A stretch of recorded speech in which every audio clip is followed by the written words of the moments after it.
नमस्कार दोस्तों, welcome to sporting angels education spectrum. आप सभी को पहले क्लास 8th पास करने के लिए बधाई। हम स्टार्ट कर रहे हैं क्लास 9th के लिए मैथमेटिक्स की ये क्लास, और उसमें नंबर सिस्टम फर्स्ट चैप्टर ही अगर आप देखेंगे तो नंबर सिस्टम है। नंबर सिस्टम पर वैसे क्लास 6 से ही आप कुछ चीज़ें जानते हैं, फिर भी एक क्विक सा रिवीजन कर लेते हैं बेसिक्स का, फिर हम धीरे धीरे आगे बढ़ेंगे।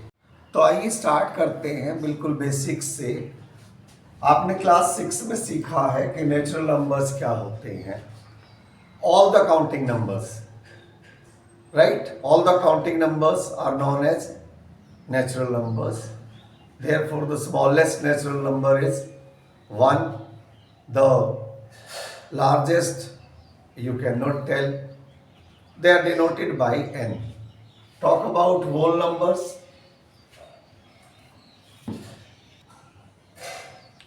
The set of 0 and natural numbers taken together are called whole numbers. That means the smallest whole number is 0. The largest, of course, you cannot tell. Right? They are denoted by W. Let's talk about integers. After the whole numbers, there is one more set of numbers that is included, and therefore together we call them integers. And that new set of numbers that is added, वो है negative numbers. तो integers जो है, integers are a set of negative numbers, 0 and positive numbers. They are denoted by z. However, if we wish to denote only negative integers, then I minus. And similarly, if we wish to denote only positive integers, then I plus, right? Rational numbers, all those numbers which can be put in the form of p upon q, जिनको ऊपर नीचे की form में रख सकते हैं। Decimal representation में भी हम उसकी बात करेंगे, ठीक है। ये p और q क्या है? वो इंटीजर्स है, लेकिन एक बात का ध्यान रखना है कि q 0 नहीं हो सकता, हालांकि p 0 हो सकता है। Irrational numbers, the numbers which cannot be put in the form of p upon q, right? So natural numbers are all counting numbers, right? 1, 2, 3 and so on. Therefore, the smallest natural number is 1, and they are denoted by capital N. Whole numbers, the set of 0 and natural numbers taken together. So only one number is included in the set of natural numbers, that is 0, and it becomes the set of whole numbers. Therefore, the smallest whole number is 0, and the largest, of course, you cannot tell. They are denoted by W. Integers, the set of negative numbers, 0 and positive, taken together we call them integers. They are denoted by Z. Therefore, this set includes all the negative as well as 0 as well as positive numbers, right?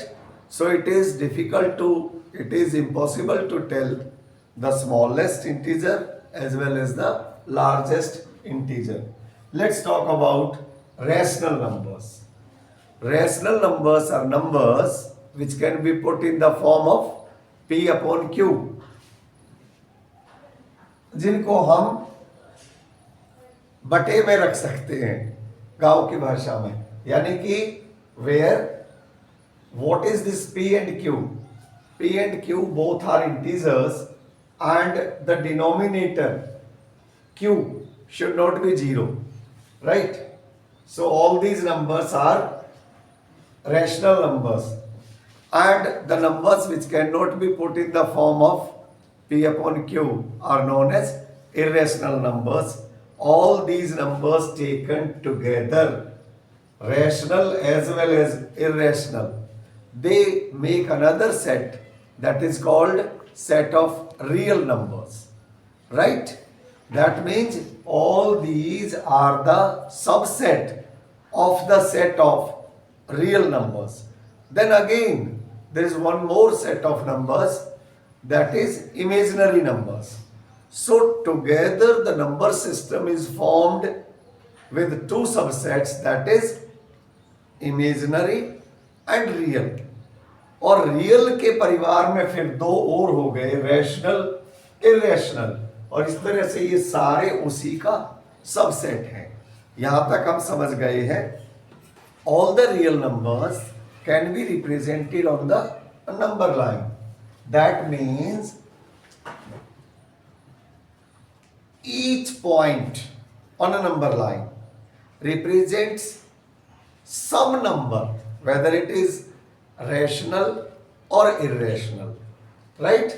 That means there are infinitely many numbers between two rational numbers, and if there are infinitely many numbers between two rational numbers, इसका मतलब सीधा सा हुआ कि we can find out as many numbers as possible,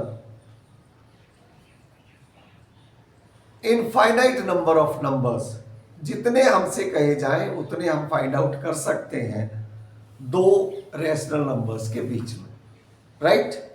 अब हमारा आपसे एक सवाल है, क्या अगर मैं आपको दो रैशनल नंबर्स दे दूं, 3/5 एंड 4/5 ले लेते हैं, ये आपकी 1.1 एक्सरसाइज का क्वेश्चन नंबर 3 है, तो क्या आप इसके बीच में कुछ given rational numbers 5, 6, 7 find out कर सकते हैं?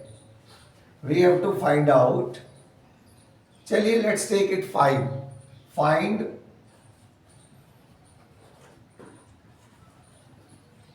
5 rational numbers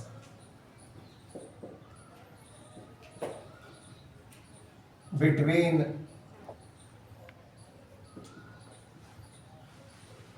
3/5 and 4/5। ये करके देख लेते, फिर इसी तरह के आप कुछ सम्स प्रैक्टिस कर सकते हैं। देखिए, to find out a given number of numbers between two rational numbers, पहले हमें ये देखना बहुत जरूरी है कि क्या उनके डिनोमिनेटर इक्वल हैं। In this case yes, denominators are equal, तो फिर सिंपल सी बात है, इसे हम n+1, n is the number of numbers that is to be find out, तो इस केस में n इज 5, राइट? तो n+1 इस नंबर से हम इसे मल्टीप्लाई भी कर देंगे ईच नंबर को और डिवाइड भी कर देंगे, right? Take this, what we can do is 3/5 into this n+1 becomes 6, 5+1, तो आप इसे लिख सकते हैं 18/30। Similarly, 4/5, when you multiply it by 6 and divide it by 6, it gives you 24/30। Denominator दोनों का इक्वल है, आप इनके बीच में you can calculate, there are 5 numbers, so the required numbers between them are the required numbers between 3/5 and 4/5 are, see, ये तो this stands for this, इसके बाद वाले लिखना शुरू कर दो।